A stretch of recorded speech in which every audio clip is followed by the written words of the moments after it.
नमस्कार विद्यार्थियों, स्वागत है आप सभी लोगों का स्टडी ग्लोब्स पर। जैसा कि आप लोगों को पता है कि नूह जल रहा है। हरियाणा का एक जिला जो कि हाल ही में गठित किया गया था, ज्यादा समय हुआ नहीं उसको बने, लगभग 15 साल के आसपास हुए हैं। और आज वहां पर इतनी जबरदस्त हिंसा हो चुकी है, वहां पर रहने वाले लोग काफी इससे परेशान हैं, क्योंकि जो लोग इसमें शामिल नहीं हैं, सबसे ज्यादा परेशानी उनको ही होती है। जो लोग शामिल होते हैं वो कहीं ना कहीं इस चीज को अपनी तरफ जो है वो बुना ले जाते हैं, चाहे फिर वो पॉलिटिकल रीजन हो, चाहे उनके कोई सोशल रीजंस हो, अपनी तरफ से जो है उस धारा को मोड़ देते हैं। लेकिन जिनका कोई लेना देना नहीं है, सबसे ज्यादा नुकसान उन्हीं को झेलना पड़ता है। कुछ तस्वीरें मैं आप लोगों को नूह जिले की दिखा देता हूं, जहां पर काफी ज्यादा वायलेंस जो है हुआ है। बहुत सारी गाड़ियां जलाई गई हैं, दुकानें जला दी गई हैं, दुकानों के सामान जो है वो जला दिए गए हैं। दुकान के मालिक जो है वो इससे खासा परेशान है। बहुत ज्यादा वायलेंस जो है वहां पर क्रिएट हो चुका है। लेकिन बात यह है कि आखिरकार ये वायलेंस हुआ क्यों है, सबसे बड़ा कारण क्या है ये वायलेंस होने का। जिस टॉपिक पर आज हम लोग चर्चा करने जा रहे हैं, Nuh violence, how it all started, ये सब कुछ हुआ कैसे, मैं बारीक से आप लोग को बताऊंगा। वहां के डेमोग्राफिक के बारे में भी मैं आप लोगों को जानकारी दूंगा, जिससे आप लोगों को थोड़ा सा ये पता लग सकेगा कि पूरे नॉर्थ इंडिया के अंदर अगर हम लोग कश्मीर के बाद में बात करें तो जो मुस्लिम पॉपुलेशन है, जो डेंसिटी है, वो नूह जिले के अंदर ही है। क्या वाकई में आज भारत के अंदर धर्म एक एक्सट्रीम पोजीशन पर पहुंच चुका है? क्या वाकई में हम लोग इतने सेंसिटिव हैं कि धर्म के नाम पर चाहे जैसे हम लोगों को मोड़ दिया जाता है? हम लोग भारत के अंदर रहते हैं, एक धर्मनिरपेक्ष राष्ट्र में रहते हैं। क्या वो बात केवल संविधान तक ही है? क्या वो कॉन्स्टिट्यूशन में लिखी गई एक बात केवल लिखावट तक ही है, या फिर उससे आगे भी है? जितने भी फॉरेन राइटर्स हैं वो हमारे बारे में ये कहते हैं कि भारत के अंदर संविधान तो है, संविधानवाद नहीं है। कॉन्स्टिट्यूशन तो है लेकिन कॉन्स्टिट्यूशन नहीं है। उसके अंदर मतलब कि जिस तरीके से हम लोग संविधान को मानते तो हैं, उसको लिखते तो है लेकिन अपनाते नहीं है उसको अपनी डेली रूटीन लाइफ के अंदर। क्या वाकई में ये बात सही है? मुझे आप लोग कमेंट सेक्शन में जरूर बताइएगा। लेकिन ये सब कुछ हुआ कैसे, आज हम लोग उस पर बात करने वाले हैं। इस लेक्चर को आप लोग अंतिम तक देखिएगा।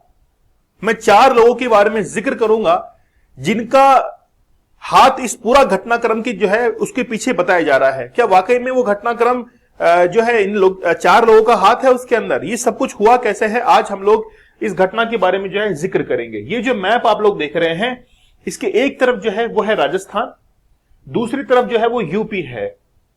यूपी और राजस्थान को टच करता है यहां पर एक फरीदाबाद जिला है जो कि यूपी से टच करता है। फिर आप लोग गुड़गांव में जाएंगे और गुड़गांव से फिर चलेंगे नूह की तरफ। ये जो नूह जिला है ये पूरा घटनाक्रम इसी का ही है। घटनाक्रम क्या है उसके ऊपर हम लोग चलते हैं। पूरे हरियाणा के अंदर कुल 22 जिले जो है हरियाणा के अंदर स्थित हैं। अगर हम लोग हरियाणा की पॉपुलेशन को देखें तो हिंदू जो है वो लगभग 2 करोड़ 21 लाख के आसपास हैं। मुस्लिम जो है वो 17 लाख 81 हजार है। सिख जो है वो 12 लाख 43 हजार है। जैन जो है वो 52 हजार है। क्रिश्चियन जो है वो 50,000 है। ऐसा करते हुए पूरी जो हरियाणा की जनसंख्या है वो 2 करोड़ 53 लाख 51 हजार 462 है। इतनी जनसंख्या है। अच्छा, हम लोग इसको थोड़ा सा परसेंट में देखते हैं। हिंदू जो है वो 87.46% है। मुस्लिम जो है वो 7.03 है। बाकी सबको हम लोग छोड़ेंगे, क्योंकि आज भारत के अंदर अगर किसी धर्म पर चर्चा की जाती है वो तो हिंदू और मुस्लिम है। इससे हम लोग गुरेज नहीं कर सकते हैं, इससे हम लोग मुंह नहीं फेर सकते हैं। भारत के अंदर आज ये सच्चाई है कि अगर पार्टी की बात की जाती है तो बीजेपी और कांग्रेस की बात की जाती है, और अगर धर्म की बात की जाती है तो फिर हिंदू और मुस्लिम की बात की जाती है कि यार गड़बड़ हुई होगी तो बेसिकली इनके बीच में हुई होगी। डेफिनेटली कोई आंख बंद करके अगर कोई विदेश में भी बैठा है, अगर भारत में कोई रिलीजियन वायलेंस होता है तो वो डेफिनेटली आंख बंद करके कह देता है कि यार हिंदू और मुस्लिम के बीच में कुछ ना कुछ हुआ होगा। समझ रहे हैं आप लोग? अच्छा, थोड़ा सा आगे हम लोग और जानने की कोशिश करते हैं। नूह जो जिला है वो 4 अप्रैल 2005 को गठित हुआ था और उसकी पॉपुलेशन जो है वो आप लोग यहां पर देख सकते हैं। इससे हमको इतना कोई खासा लेने देन नहीं है, लेकिन ये जो है वो आप लोग जानने की कोशिश कीजिएगा। हम लोग जो आंकड़े ले रहे हैं वो 2011 के सेंसस के हैं। यहां की जो जनसंख्या है वो लगभग आप लोग देख सकते हैं कि 1 लाख जो है वो यहां की जनसंख्या है, ठीक है। यानी कि नूह डिस्ट्रिक्ट की हम लोग केवल बात कर रहे हैं, ठीक है। पूरे भारत के अंदर 420वीं रैंक है एज अकॉर्डिंग टू पॉपुलेशन। पूरे भारत में 640 डिस्ट्रिक्ट है, उनमें से नूह की जो है वो 420वीं रैंक है, ठीक है। अच्छा, यहां पर देखिए नूह के अंदर 2001 से लेकर 2011 के बीच में जो पॉपुलेशन की ग्रोथ रेट है वो 37.94 है। समझ सकते हैं आप लोग, बहुत ज्यादा पॉपुलेशन रेट यहां पर जो है वो देखने को मिली है।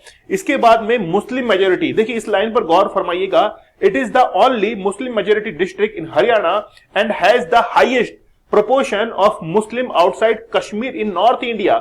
पूरे की पूरे नॉर्थ इंडिया में अगर सबसे ज्यादा मुस्लिम पाए जाते हैं कश्मीर के बाद में, तो वो नूह डिस्ट्रिक्ट हरियाणा के अंदर है।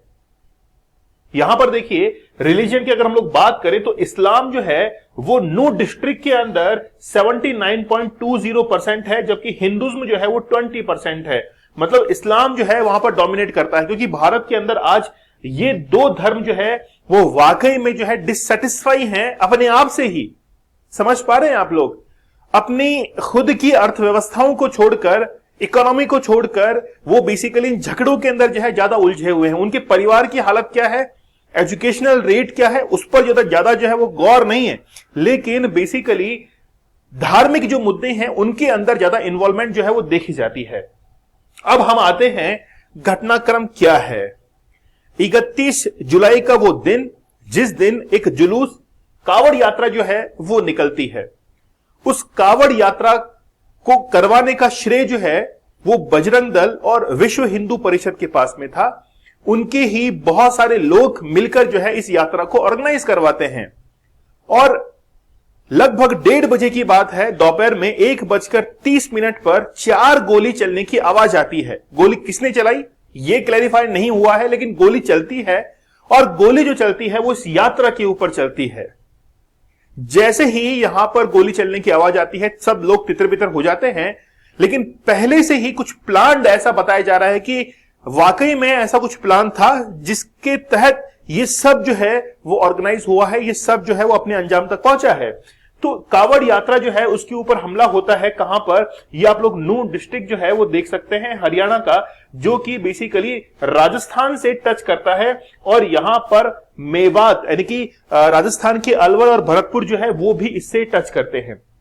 जैसे ही कावड़ यात्रा यहां से निकलती है तो कुछ लोगों के नाम जो है यहां पर आना शुरू हो जाते हैं। बताया जाता है कि वहां पर दुकानें जो है वो जला दी जाती हैं वायलेंस के अंदर, वहां पर बहुत सारी गाड़ियां जो है वो जला दी जाती है। जिस समय मैं लेक्चर रिकॉर्ड कर रहा हूं उस समय बुलडोजर जो है वहां पर कई सारे दुकानें को ढहाने में लगा हुआ है, और रिपोर्ट ये है, बताया ये जा रहा है कि बहुत सारा अवैध निर्माण था जिसके तहत उन दुकानों को, उन कंस्ट्रक्शन को ढहाया जा रहा है। बहुत सारे लोग जो है बेघर जो है वो हो चुके हैं। हम लोग बात नहीं कर रहे हैं कि मुस्लिम बेघर हुआ है कि हिंदू बेघर हुआ है। एसेट्स किसी का भी हो, बड़ी मेहनत से उसको अरेंज किया जाता है, और जब उसके हाथ से वो निकल जाता है, क्योंकि जमा पूंजी होती है, वाकई में उस व्यक्ति के ऊपर क्या गुजरा है सोच के देखिएगा, नुकसान उसका हुआ है। लेकिन 4 लोग जो हैं वो इस घटना के पीछे बताए जा रहे हैं कि वाकई में हो सकता है कि इन लोगों का इस घटना के पीछे हाथ है। देखिए क्या होता है कि जब कोई घटना होती है, कोई सभा होती है, तो सभा को ऑर्गेनाइज करने के पीछे बहुत सारे लोग होते हैं जिन लोगों का कहना दूसरे लोग मानते हैं, यानी कि लीडर्स होते हैं। जैसे मैं बात करूं कि हमारे क्लास के मॉनिटर जो है उसको इसलिए बनाया गया है ताकि दूसरे बच्चे जो है उससे कंट्रोल रहे। जैसा वो मॉनिटर बोलेगा वैसा वैसा जो है वो बच्चे करते हैं। अगर मॉनिटर ने बोल दिया कि साइलेंट रहना तो साइलेंट रहते हैं। मॉनिटर के अगर कंट्रोल में बात नहीं आती है तो फिर क्लास टीचर जो है उसको संभालते हैं। समझ जाइए मैं क्या कहना चाह रहा हूं। 4 लोग जो है वो बेसिकली इस घटना के पीछे बताए जा रहे हैं। ये जो व्यक्ति आप लोग यहां पर देख रहे हैं इनका नाम है बिट्टू बजरंगी। बजरंगबली के बहुत बड़े भक्त जो है बताए जाते हैं। नाम है राजकुमार रियलिटी के अंदर, लेकिन नाम जो है उनके नाम के पीछे लग चुका है बजरंगी। तो बजरंगी का एक वीडियो जो है वो सामने आया था। इसमें वे कहते हैं कि ये बोलेंगे कि बताए नहीं कि हम ससुराल आए और मुलाकात नहीं हुई, फूल माला जो है तैयार रखना, तभी पीछे से कोई आवाज आती है। यहां से लेकर पहले इस चीज को पढ़िए आप लोग। ये बोलेंगे कि बताए नहीं कि हम ससुराल आ रहे हैं, फूल माला जो है वो तैयार रखिएगा, ससुराल आए हैं, मुलाकात नहीं हुई, फूल माला जो है वो तैयार रखना। तभी पीछे से कोई बोलता है कि जीजा आ रहे हैं, बिट्टू की आवाज आती है, हाँ जीजा आ रहे हैं, हाँ। इसी बयान पर जो है बिट्टू बजरंगी पर केस दर्ज हो जाता है। ये जो शब्द हैं ये इनडायरेक्टली टारगेट कर रहे हैं उस यात्रा को कि जीजाजी जो है वो उस वहां पर आ रहे हैं ससुराल के अंदर, फूल माला जो है वो तैयार रखिएगा, पूरा स्वागत जो है वो करिएगा। तो ये जो व्यक्ति है इसको नजरबंद किया गया है, बिट्टू बजरंगी को। जितने भी जवान हैं पुलिस के वो इसके पीछे घेराबंदी से लगे हुए हैं। लेकिन जब यात्रा होती है, शुरू होती है, उससे पहले एक वीडियो रिलीज होता है, उसमें ये बात जो है वो कही जाती है। ये यात्रा का एक पोस्टर है जिसमें बताया गया है कि विश्व हिंदू परिषद बजरंग दल हरियाणा ब्रज मंडल मेवात धार्मिक यात्रा जो है वो निकाली जा रही है। 31 जुलाई 2023 को सोमवार का ये दिन था, ठीक है। इस समय आप लोग देख सकते हैं कि बिट्टू बजरंगी अध्यक्ष, गो रक्षा बजरंग फोर्स, ठीक है। तो बेसिकली ये जो व्यक्ति है उसने वीडियो रिलीज किया था। एक फोटो आप लोग मेरे पीछे यहां पर देख सकते हैं, ये बिट्टू बजरंगी है अर्थात राजकुमार है।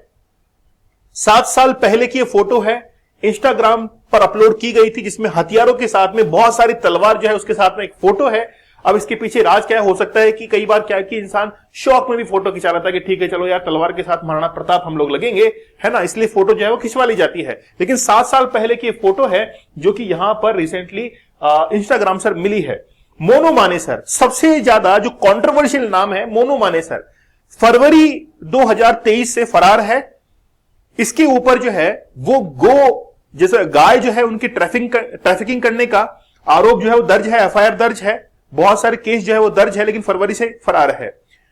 जब ये यात्रा होती है उस समय एक वीडियो जो है वो रिलीज होता है जिसमें कह रहे हैं कि भाई किसी को डरने की जरूरत नहीं है, हम तुम्हारे साथ हैं। इस तरीके से एक वीडियो जो है वो रिलीज होता है मोनू मानेसर का, जो कि अभी फरार जो है वो चल रहा है। ये जो व्यक्ति है मामन खान और मोनू मानेसर दोनों के बीच में जो है वो तनातनी है। मामन खान जो है वो बेसिकली एमएलए हैं फिरोजपुर झिरका से। जब एक कमेंट जो है वो आता है, मोनू मानेसर ने वीडियो जारी कर कहा था कि वो यात्रा में शामिल होने टीम के साथ नूह आएगा। इसके जवाब में फिर ये मामन खान कहते हैं कि फेसबुक पर कि किसी भी साथी को चिंता करने की जरूरत नहीं है, मैंने विधानसभा में भी आपकी लड़ाई लड़ी थी, मेवात में भी आपकी लड़ाई में मैं ही लड़ूंगा। हिंदूवादी संगठनों के लोगों का आरोप है कि इसी पोस्ट के कारण हिंसा जो है वो भड़की है। मतलब लोगों को पहले से पता था कि यहां पर हिंसा होने जा रही है और सभी लोग तैयार थे। चौथा शख्स जो है वो ये व्यक्ति है मोहम्मद समद। लड़कों के साथ में एक वीडियो 30 जुलाई 2023 को रिलीज किया जाता है और ये कहता है कि चलो नूह मेवात। कब? 31 जुलाई 2023 को, मतलब जब 30 तारीख को वीडियो रिलीज होता है तो ऑलरेडी बहुत सारे लोग जो है वहां पर बुलाए जाते हैं। अब इसके पीछे कारण क्या है, ये सारी घटनाक्रम जो है वो आप लोग समझ चुके होंगे। वर्तमान में बुलडोजर लगा हुआ है दुकानों को तोड़ने के लिए, ये बताकर कि वहां पर जो है अवैध निर्माण है। कुछ भी हो, लेकिन जो आम जनता है उसका नुकसान नहीं होना चाहिए। अगर वो परेशान है तो इसका मतलब है कि सिस्टम फेलियर है। अगर सोचकर देखिए कि जो व्यक्ति फरवरी से फरार चल रहा है और वीडियो रिलीज कर रहा है, इसका मतलब है कि वो पकड़ा नहीं जा रहा है। तो ऐसे वायलेंस जो है वो भारत के अंदर कुछ ज्यादा ही अब धीरे धीरे देखने को मिल रहे हैं। आप लोग मुझे बताइएगा कि धर्म को लेकर क्या वाकई में आज हम लोग इतने सेंसिटिव हो चुके हैं? क्या हम लोग एक अपनी खुद की पारिवारिक स्थिति को छोड़कर हम लोग ऐसी घटनाओं के अंदर इन्वॉल्व होना ज्यादा पसंद करते हैं? क्या इससे हमारी प्रोग्रेस हो पाएगी? क्या इससे हमारी ग्रोथ हो पाएगी? सोचिएगा, मुझे बताइएगा कमेंट सेक्शन के अंदर, ठीक है। चलिए, डॉक्टर मयूरिका दास जो है उनके द्वारा माइंड मैनिपुलेशन का एक कोर्स जो है रिकॉर्ड किया गया, आप लोग जरूर देखिएगा। इसके साथ में ही प्रहार बैच आप लोग जरूर ज्वाइन कीजिएगा यूपीएससी के स्टूडेंट के लिए, जिसमें फ्लैश 70% और 25% एक्स्ट्रा डिस्काउंट आप लोगों को मिल जाएगा। चलिए मिलते हैं हम लोग नेक्स्ट लेक्चर में, तब तक के लिए धन्यवाद, थैंक यू, जय हिंद।